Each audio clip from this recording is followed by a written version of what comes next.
ఏమైందిలే, నేను పట్టుకుంటాను, వెళ్ళు.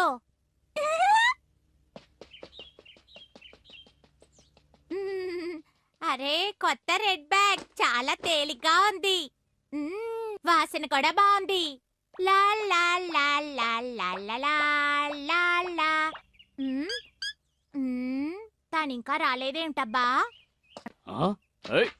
ఆగు, నువ్వే కదా నా కుట్లో రెడ్ బ్యాగ్ దొంగిలించింది. ఇలా ఇవ్వు. ఏమంటున్నారు? ఇది నా చేతికిచ్చి వెళ్ళారు.